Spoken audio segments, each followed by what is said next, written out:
The waitress whispered in Mandarin, "Don't drink that." The millionaire shuddered when he heard it.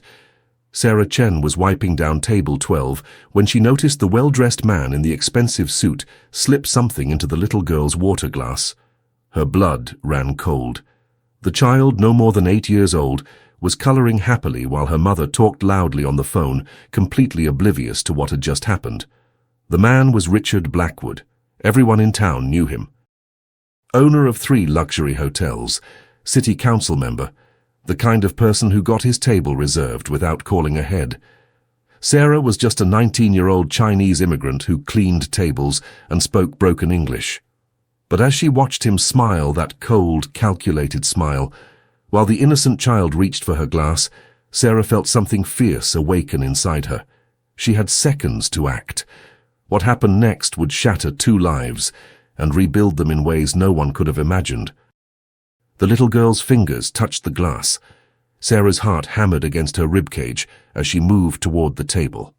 Every instinct screamed at her to stay invisible, to keep her head down like she'd been taught since arriving in America 2 years ago. But the image of her own sister's face, lost forever when she was the same age as this child, flashed before her eyes. Richard Blackwood commanded respect in this town. His donations built the new library wing. His face smiled from campaign posters. People whispered about his tragic past, how he'd lost his own family in some accident years ago. The community saw him as a survivor, a success story. Sarah approached the table with trembling hands, her English abandoning her under pressure. The little girl, Emma she'd heard the mother call her, was now holding the glass, about to take a sip. Time slowed to a crawl. "Buyao he naga." The words erupted from Sarah in desperate Mandarin. The effect was instantaneous. Emma paused, confused by the foreign words, but sensing the urgency in Sarah's voice. But it was Richard's reaction that made Sarah's knees nearly buckle. His face drained of all color, as if he'd seen a ghost materialize before him. The confident businessman facade cracked, revealing something raw and terrified underneath. His eyes locked onto Sarah's with an intensity that made her skin crawl. Not recognition exactly, but something deeper. Something that suggested her words had unlocked a door he'd kept sealed for years. "How do you—" he whispered, his voice barely audible above the restaurant's ambient noise. His hands began to shake visibly, and he glanced around as if suddenly aware that walls had ears. Emma's mother, Jessica, finally looked up from her phone call, sensing the strange tension that had fallen over their table like a heavy blanket. The glass remained suspended in Emma's small hand, forgotten as the child stared between the pale man and the frightened waitress, who had somehow changed everything with 2 words in a language she didn't understand. Richard slowly rose from his chair, his movements mechanical, his eyes never leaving Sarah's face. "Where did you learn those words?" Richard's voice carried a tremor that betrayed the panic beneath his composed exterior. His knuckles were white as he gripped the edge of the table, as if anchoring himself to reality. Sarah stood frozen, realizing she had ventured into dangerous territory. The Mandarin had slipped out instinctively, a mother tongue that emerged only in moments of extreme stress or when she spoke to her grandmother on their weekly calls. She rarely used it in public, having learned that being different made you a target. Jessica finally ended her phone call, her maternal instincts kicking in as she noticed her daughter's untouched glass and the strange standoff between the waitress and the prominent businessman. "Emma, honey, put that down for a moment," she said softly, gently removing the glass from her daughter's hands. I saw you put something in the water," Sarah managed in her accented English, her voice barely above a whisper. The words felt like stones in her throat. Accusing someone like Richard Blackwood could cost her everything: her job, her visa status, her future in this country. Richard's laugh was harsh, forced. "That's absurd. I'm a respected member of this community. You're making a very serious accusation against the wrong person."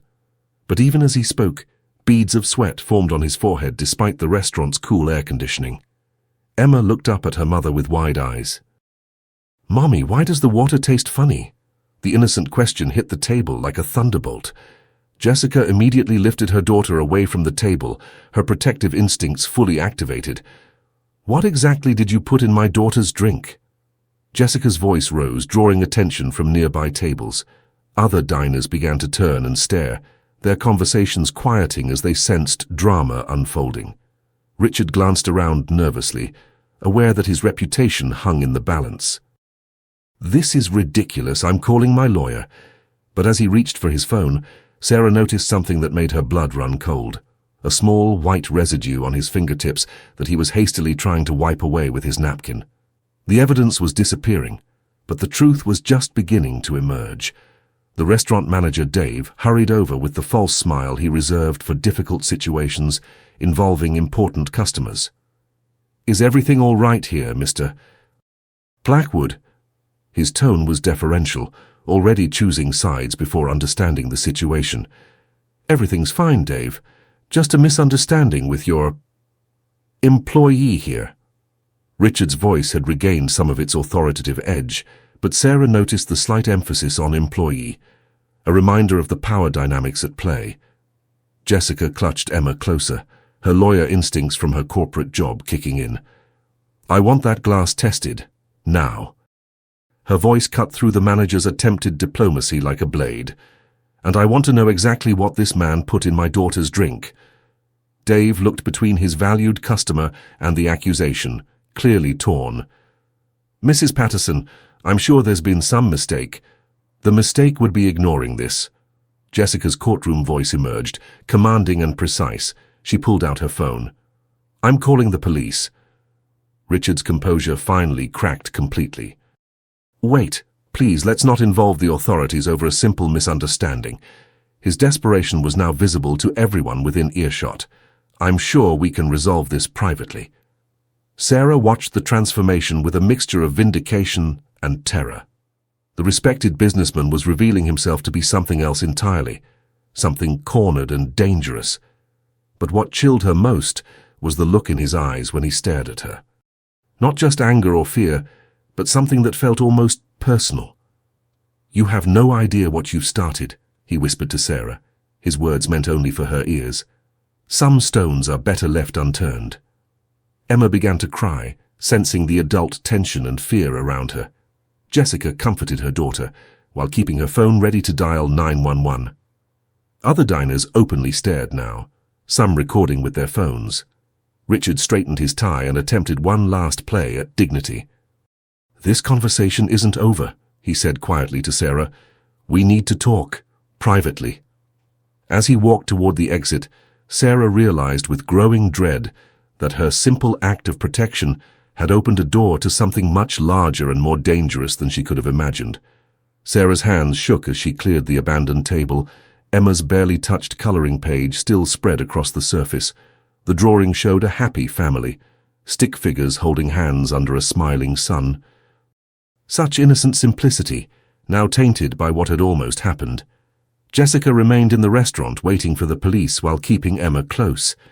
She approached Sarah cautiously, her earlier suspicion replaced by gratitude mixed with concern. "That was incredibly brave of you," she said quietly.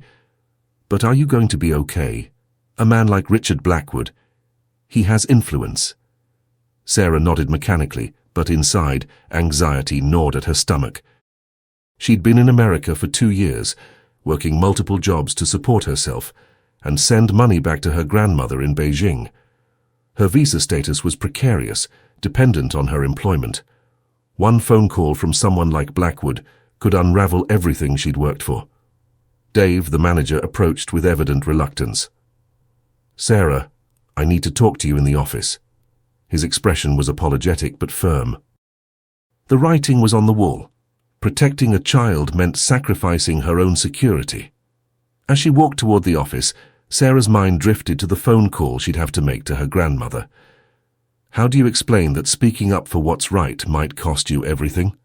Her grandmother had sacrificed so much to help her get to America, selling family heirlooms to pay for her education and visa fees. The police arrived just as Sarah reached the office door. 2 officers, looking skeptical as they surveyed the upscale restaurant. Jessica met them immediately, explaining the situation, while Emma clung to her leg. Sarah watched through the office window as one officer picked up the glass with gloved hands, sealing it in an evidence bag. But what haunted Sarah most was Richard's final words: "We need to talk. Privately." There had been something in his voice, not just threat, but recognition. As if her Mandarin words had awakened a memory he'd tried to bury. Dave closed the office door behind them, and Sarah prepared for the conversation that would likely end her American dream before it had really begun.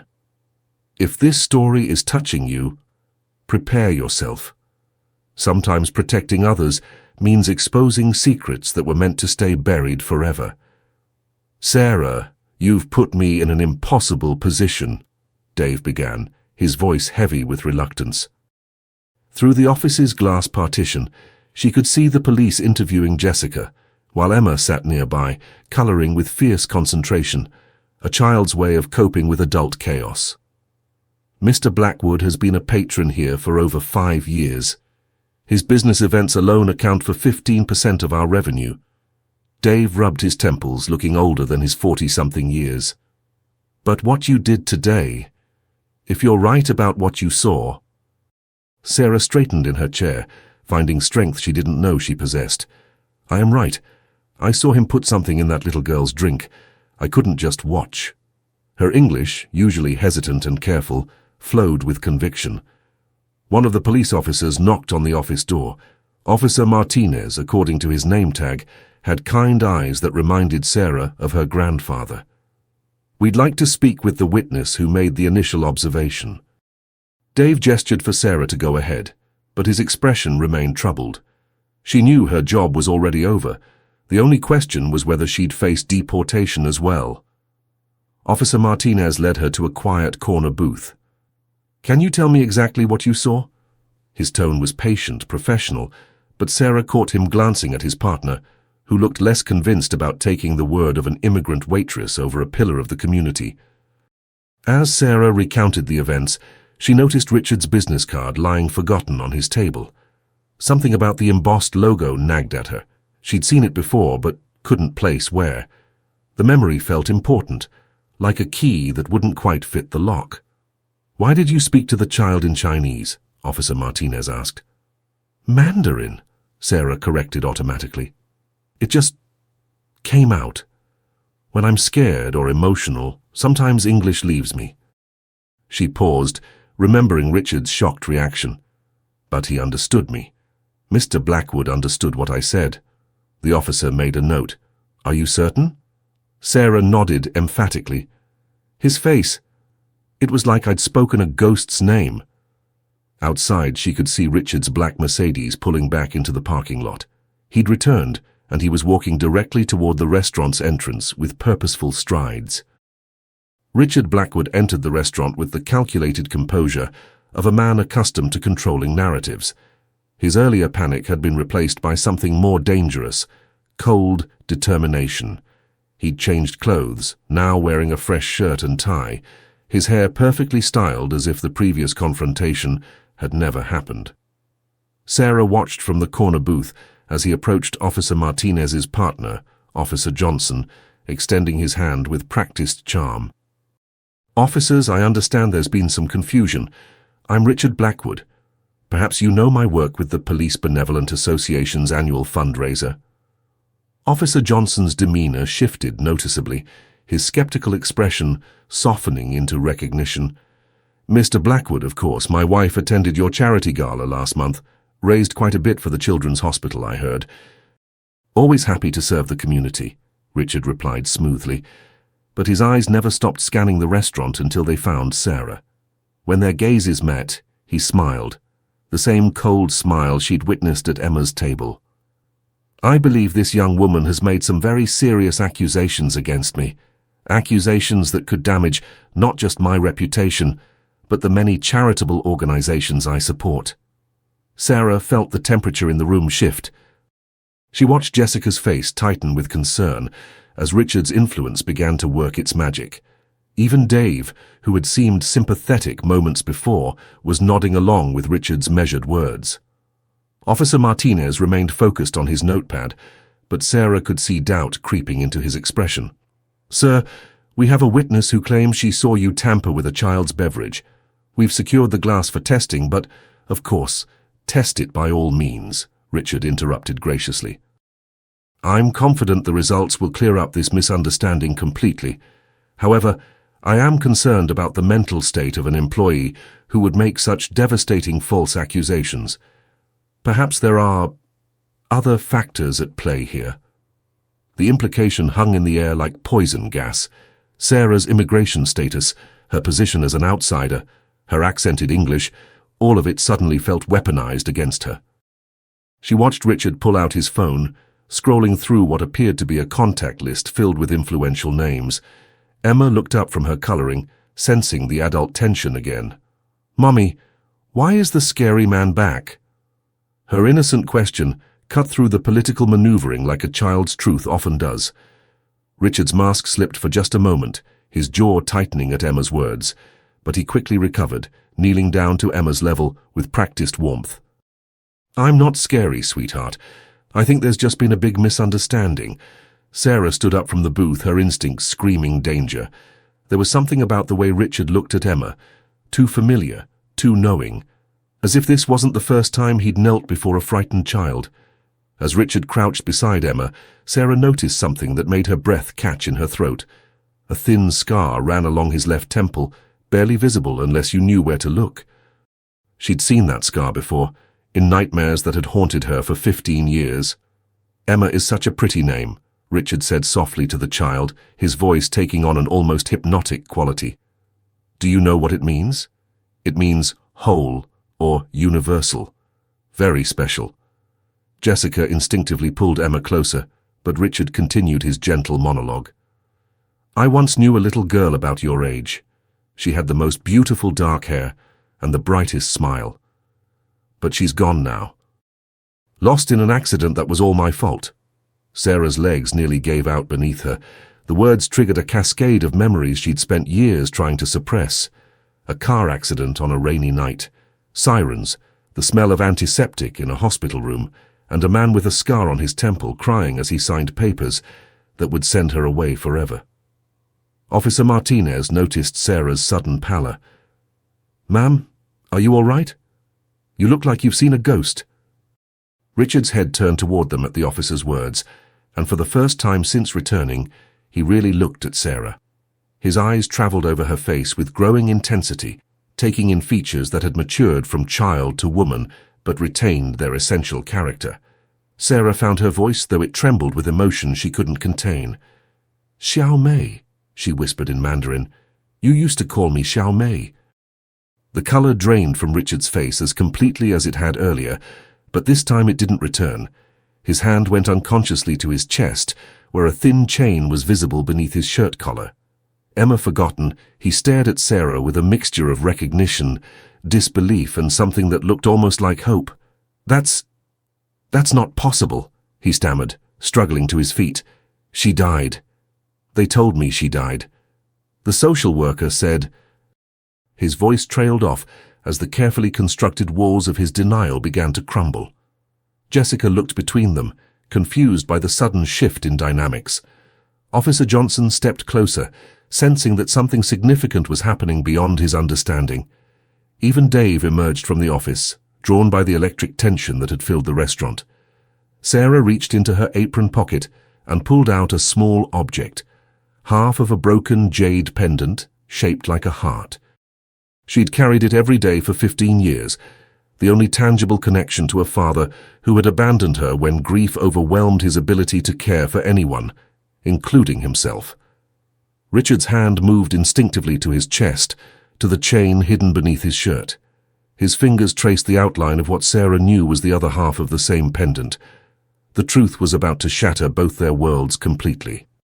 Richard's hands shook as he pulled the chain from beneath his shirt, revealing the matching half of Sarah's jade pendant. The two pieces had been separated for 15 years, much like the father and daughter who carried them. The restaurant fell into stunned silence as the magnitude of what was unfolding became clear. "Baba?" The Mandarin word for father escaped Sarah's lips in a broken whisper. It was the same voice that had once called for him in the darkness after nightmares, the same voice that had begged him not to leave her at the children's home. Richard collapsed into a nearby chair as if his legs could no longer support him. Sarah? My little Sarah? Tears streamed down his face, 15 years of suppressed grief pouring out in front of strangers. But they told me you were gone, after the accident, when I failed you so completely. The pieces of the puzzle began falling into place for everyone watching. Jessica held Emma tighter, understanding now why Richard had seemed so familiar with approaching children, why her daughter's presence had triggered something dark in him. Officer Martinez lowered his notepad, recognizing that they were witnessing something far more complex than a simple assault case. Sarah's own tears fell freely now, but her voice carried anger alongside the pain. You left me, Baba. After Mama died, you said I was too much to handle. You signed the papers and walked away. Her English mixed with Mandarin as emotions overwhelmed her language barriers. Do you know what it's like to grow up believing your father thought you were worthless? No. Richard's voice cracked with anguish. I thought you would have a better life without me. I was broken, drinking, barely able to take care of myself. The social worker convinced me that a proper family could give you everything I couldn't. He looked around the restaurant wildly, as if seeking escape from his own confessions. I tried to find you later, when I got clean, when I built the business. But they said the records were sealed, that you'd been adopted and moved away. Dave quietly asked the other diners to give the family privacy, sensing that some conversations are too sacred for an audience. But Emma remained, her young mind processing the adult pain around her with the clarity that children sometimes possess. If you missed her so much, Emma asked with devastating innocence, why were you trying to hurt me? Don't you like little girls anymore? The question hung in the air like a death sentence. Richard looked from Emma to Sarah, finally understanding how his daughter had found him. Not through some miraculous reunion, but by catching him in the act of becoming the very monster he'd feared he would be if he'd kept her. Sarah stepped closer, the jade pendant clutched in her fist. 15 years, Baba. 15 years I've carried this, hoping someday I'd understand why you chose to throw me away. And now I find you here, trying to destroy another child's innocence because you couldn't handle your own guilt. Richard's breathing became labored as the full weight of his actions crashed down upon him. He looked at Emma, innocent, trusting Emma, and saw not just another child but a mirror reflecting the daughter he'd abandoned and the man he'd become in her absence. After your mother died, I lost everything, he began, his voice hollow. The business failed. I started drinking, and every time I looked at you I saw her face. But instead of that being beautiful, it became torture. You were so perfect, so pure, and I was drowning in grief and self-hatred. He paused, struggling with words that had been buried for years.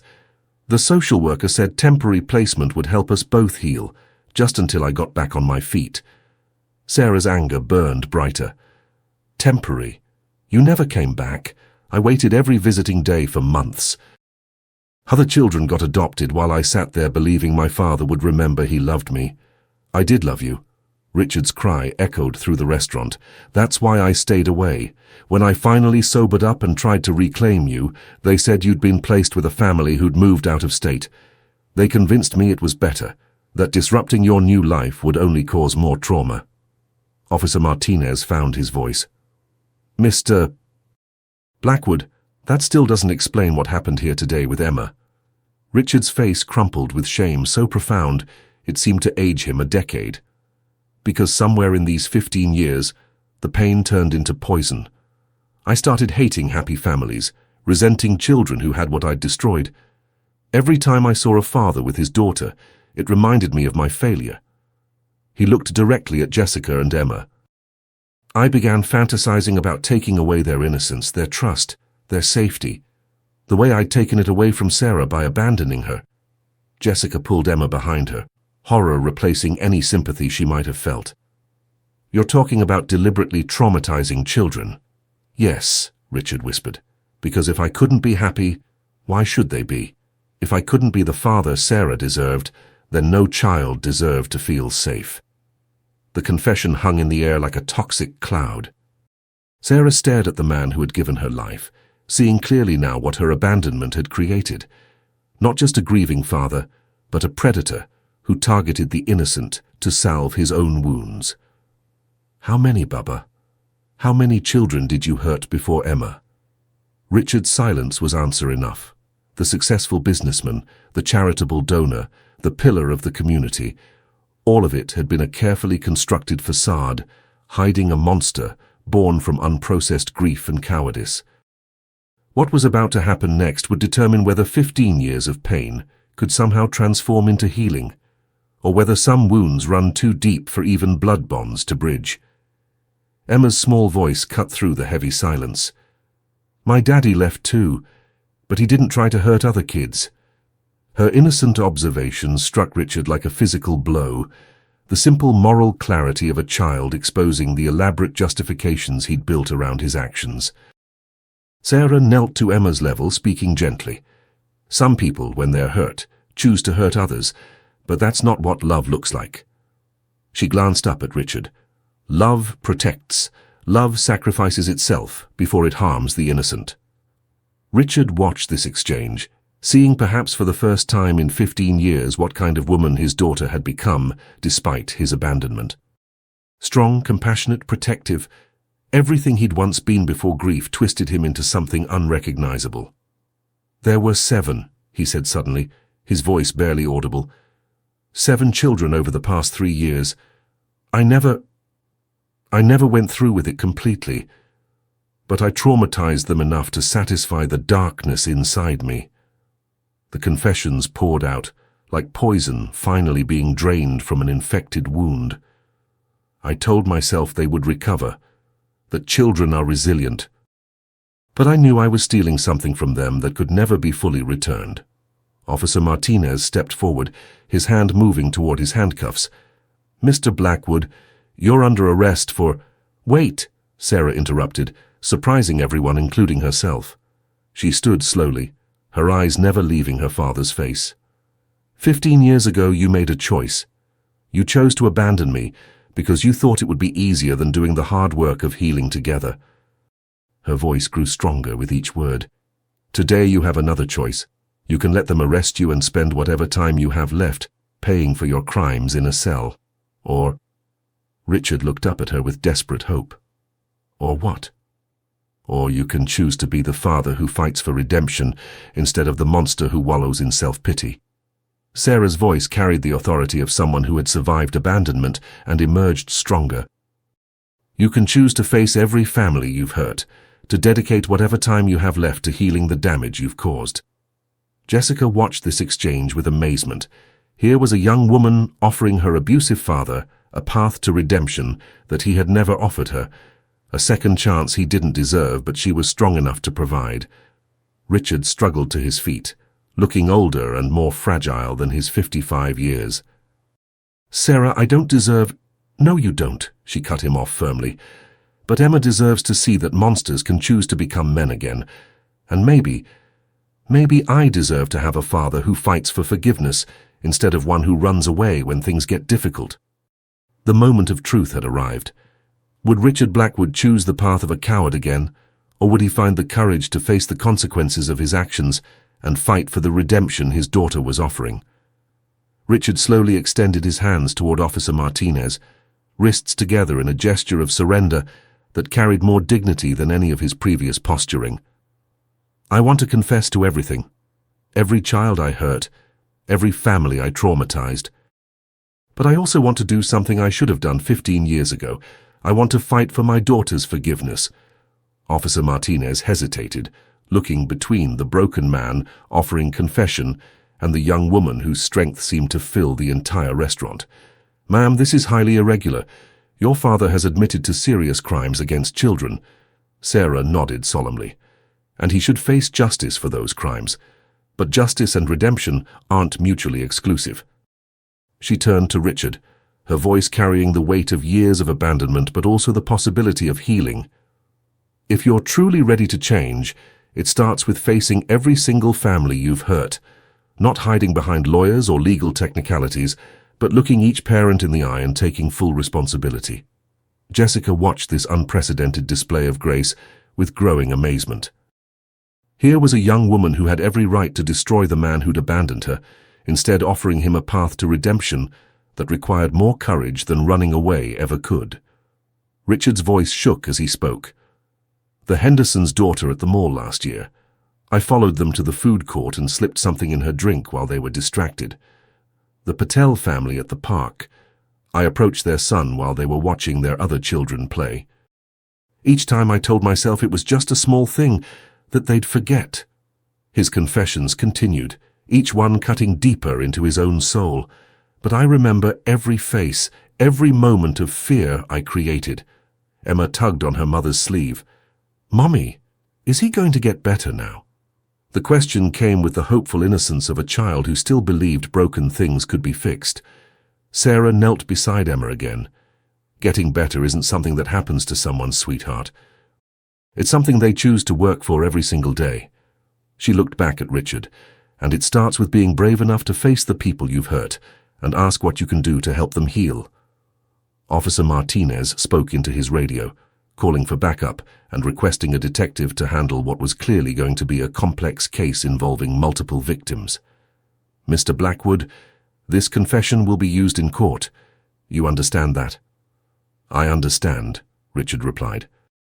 "And I want to plead guilty to every charge, but I also want to establish a fund for the families I've hurt, therapy costs, counseling, whatever they need to heal from what I did to their children." Sarah felt something shift inside her chest.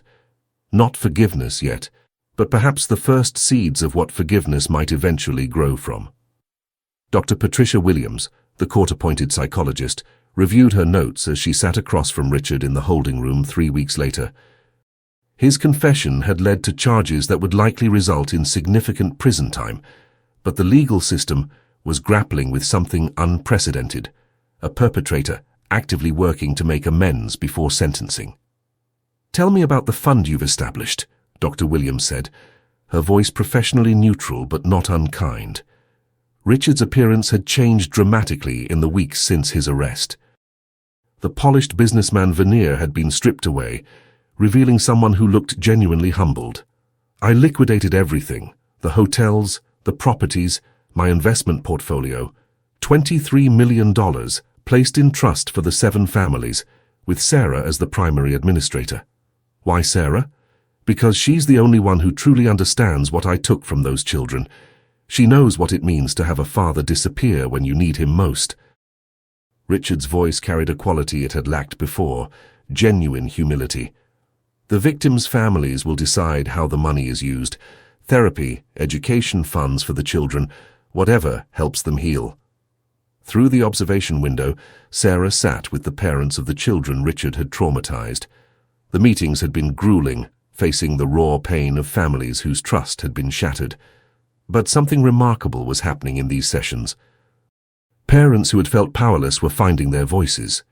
Children who had been silenced by trauma were beginning to speak. Mrs. Henderson, whose daughter had been Richard's first victim, addressed Sarah directly. "Your father stole something from my Katie that we'll never get back completely. But watching you fight for these meetings, seeing you refuse to let him hide from what he did, it's given us something we didn't expect." "What's that?" Sarah asked gently. "Hope that someday Katie will be as strong as you are, that what he did to her won't define her entire life." Sarah felt tears threatening but held them back. "Strength isn't something you're born with, Mrs. Henderson. It's something you choose when choosing anything else would be easier." Back in the holding room, Dr. Williams pressed deeper. "Some people might say you're trying to buy your way out of consequences." Richard shook his head firmly. "I'm not trying to escape anything. I expect to serve every day of whatever sentence I receive, but I can't bring back the innocence I stole from those children. The only thing I can do is ensure they have every resource possible to heal, and that their families never have to worry about financial stress while they're dealing with the emotional trauma I caused." "And your relationship with Sarah?" Richard was quiet for a long moment. "I don't expect her forgiveness. I don't deserve it. But I'm learning what it means to be the father she deserved 15 years ago, someone who fights for her well-being, even when there's nothing in it for him."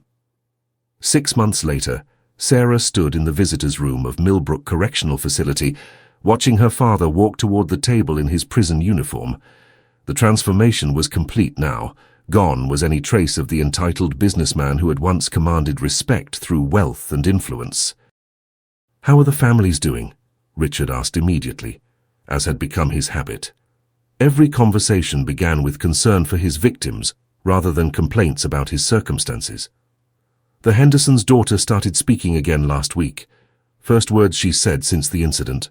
Sarah pulled out a folder of updates she brought to every visit.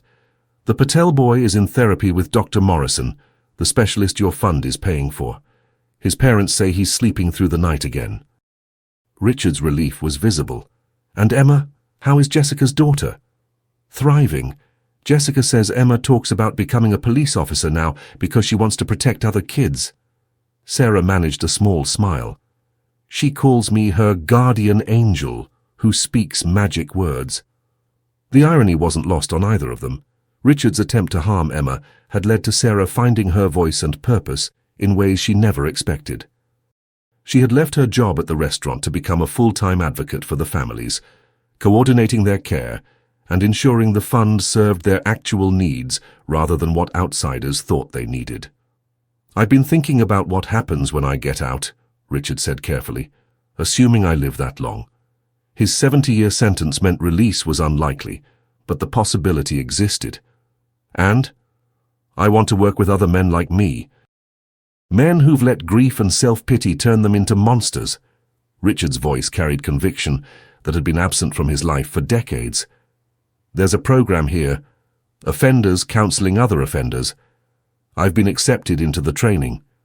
Sarah studied her father's face, searching for signs of manipulation or false righteousness. Instead, she saw something she'd never witnessed before: genuine accountability coupled with purposeful action. "The little girl you abandoned grew up to be stronger than the father who left her behind," she said quietly. "But maybe the father who stayed to fight for redemption can become worthy of the woman his daughter became." Richard reached across the table, not quite touching Sarah's hand, but close enough to convey intention. "I can't undo the past, Sarah. But I can spend whatever time I have left proving that monsters can choose to become men, and that fathers can learn to fight for their children even when it's too late to save themselves." For the first time in 15 years, Sarah placed her hand over her father's. Not forgiveness, not yet, but acknowledgement that some journeys toward redemption are worth taking, even when the destination remains uncertain. 2 years later, the Chen Foundation for Family Reunification operated from a converted warehouse that had once stored Richard's luxury hotel supplies. Sarah, now a certified family counselor, worked alongside teams of therapists, social workers, and legal advocates to help families torn apart by trauma, abandonment, and abuse. Emma, now 10, volunteered after school, teaching younger children Mandarin phrases that meant, "You are safe," and "You are loved." The walls displayed photos of successful reunifications, not just the happy endings, but the difficult middle parts, where families learned to rebuild trust, one conversation at a time. Richard participated via video calls from prison, facilitating support groups for other incarcerated fathers seeking redemption. His honest acknowledgement of failure resonated with men who had also let pain transform them into something unrecognizable. The jade pendant, finally whole again, sat in a place of honor in Sarah's office, not as a symbol of what was lost, but as proof that some broken things can be mended with enough patience and courage. Every family they helped carry forward the lesson that Sarah had learned. Sometimes the people who hurt us most are fighting battles we can't see, and sometimes choosing grace over revenge creates miracles that echo through generations. If this story touched your heart, please hit that subscribe button and leave a like to help others discover these life-changing stories.